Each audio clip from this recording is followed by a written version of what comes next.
So going forward, in these pharmacology exams, students were asked to discuss the pharmacology of what? Erythromycin. Discuss the pharmacology of erythromycin. Okay, so for this erythromycin, we'll give we'll give you an outline, okay, so that the examiner will know what they are expecting as they're trying to listen to you. So we'll talk about the pharmacokinetics. We'll also talk about the mechanism of action. We'll talk about the uses. We'll talk about the adverse effects of erythromycin. So introduction. We see it's a macrolide. So macrolides, they generally they inhibit protein synthesis. Alright? But unlike aminoglycosides, they don't bind to 30S ribosomal subunit. They bind to the 50S. Now this is what they are trying to look at. If you are trying to discuss the mechanism of action, your examiner is looking forward to see that 50S written there. So they inhibit protein synthesis by binding to 50S ribosomal subunit of bacteria.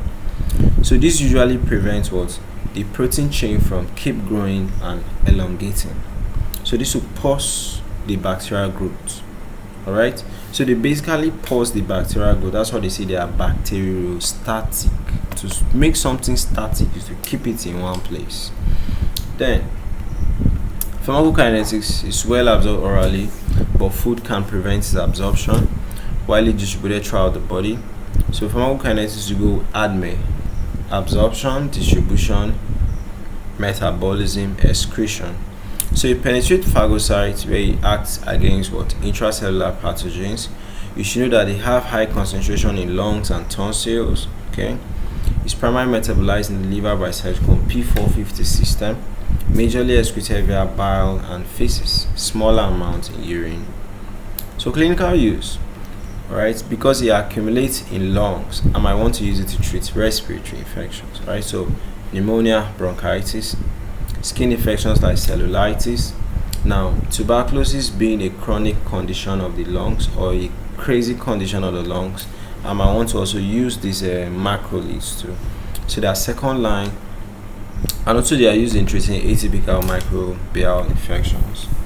So adverse effects, okay, classified under the various systems you have. GI is nausea, vomiting, abdominal pain, diarrhea. Can be toxic to the liver too.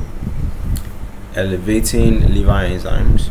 In the heart, can prolong a QT interval, and there is risk of your heart beating in some abnormal, funny ways.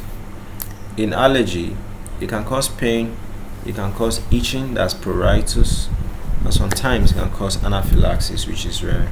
Okay, so that's it.